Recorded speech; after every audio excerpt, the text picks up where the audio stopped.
we have carried the bitterness of whatever difficulties our parents went through, whatever difficulties our siblings went through, whatever it is that happened to one of the people that we know, some of our friends, that it has become a badge of honor for us, that anywhere we go, we always use that to get a pass.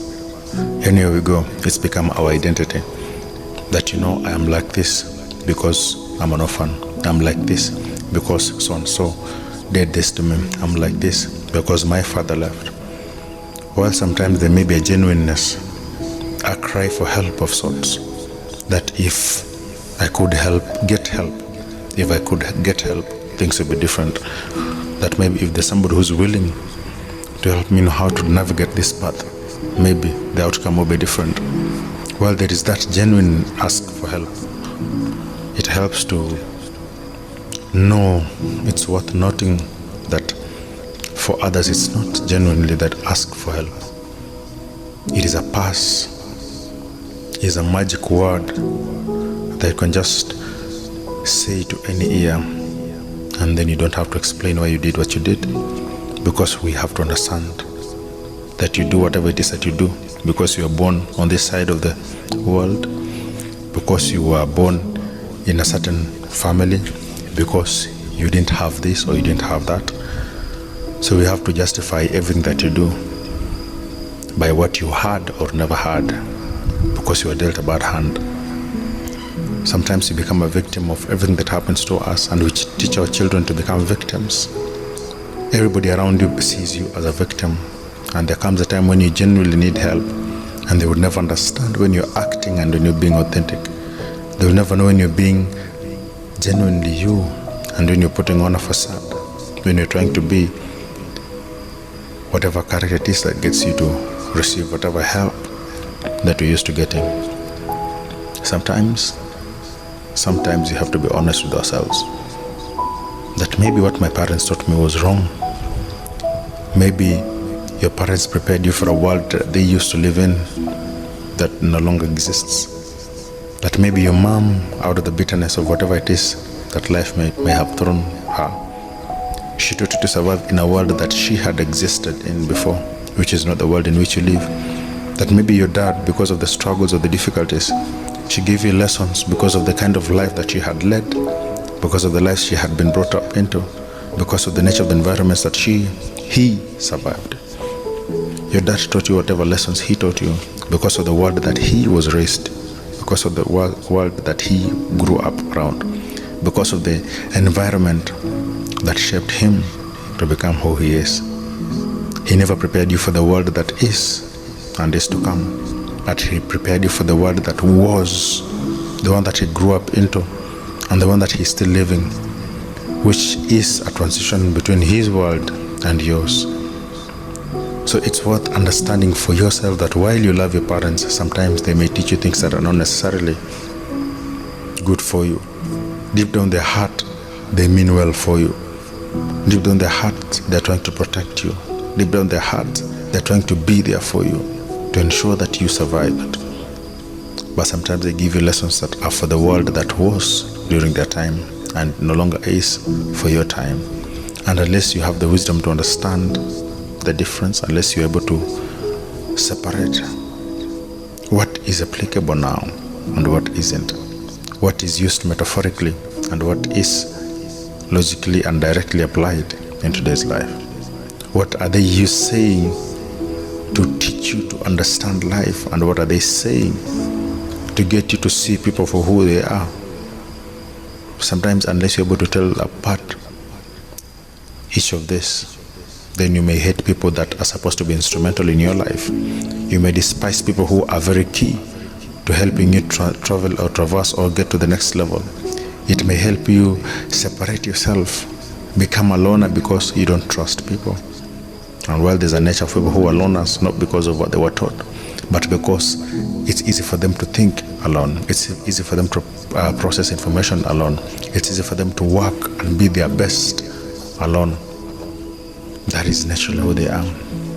But you can't try to apply whatever it is that your parents taught you in a world that they existed in, while at the same time you trying to live in the world that is today. These are two different worlds. And while there might be a transition between the time that you and your parents lived, you live in a world that is ever evolving. And unless you're careful, you may try to be who your parents were in a world that your children exist into. So we need to know the difference. We need to understand, accept that maybe sometimes our parents are wrong, that sometimes our parents may not necessarily understand. Sometimes as it is for us, sometimes we oppose things that we do not understand. Anything that is new, anything that tries to deviate from the norm, anything that is not exactly what you're used to, you oppose it, not because it's bad.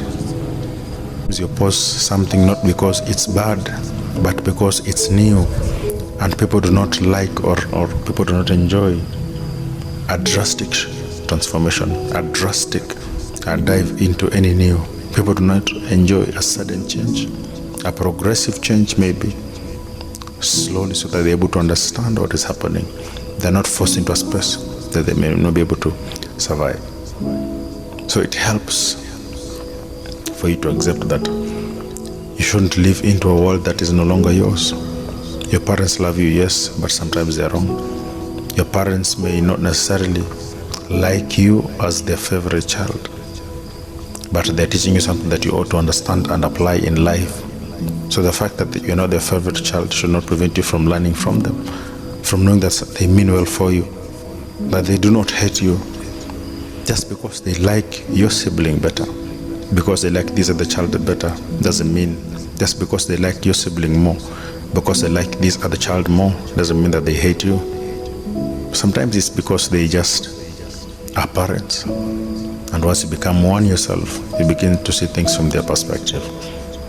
Unless you only have one child, then you'd never get to understand your parent, because sometimes we judge our parents from a different lens. Our parents were raised, some of them, in a family of 10, 11, 12, and maybe they decided to only have 4 kids, and out of the 4, maybe they liked one better than the other, as most parents do. And as they do that, you learn, you decide that you're never going to have any more than such number of kids. Maybe you'll have 1 or 2 kids, and so you consider yourself better than your parents because you have 2 kids. You have 2 kids and you don't like one better than the other, so you believe you're a better parent than your parents were to you. Sometimes our parents gave us all that they could. They sacrificed everything that they could to give us what we have, which was everything any parent would want or give for their child. Thinking that we are better than them at times is good, because it gets you to try your best to give your children something better than what you were given. You want to hand them something that they can work with. You want to stretch them a little bit, so that where they begin is not necessarily where you began. The starting point should be somewhere further, where they are not as stretched, where they don't have to work more than they should, where they don't have to struggle as much, where to them it's about survival. So while there may be that element of trying to be better than our parents so that we can provide for our kids, which is positive, we may never be like our parents, because some of them worked more hard than we may ever work.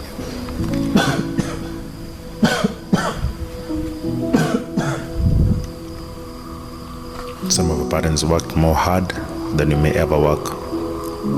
They are more trusting than we may ever be. Some of them were more believing than we may ever be.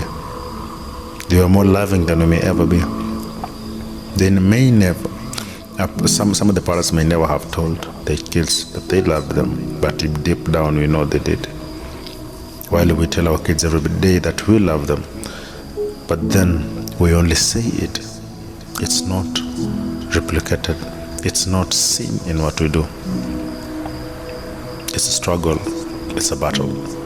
It's irony in the very sense that those who say that they love have nothing to show for it, And when they do anything for the child, it's not for the child, but it's for them and their parent, their friends. It's for them to show to their colleagues that this is what I do for my son. It's for them to brag to their friend that this is what we do. This is how far I can go. This is how much I can do.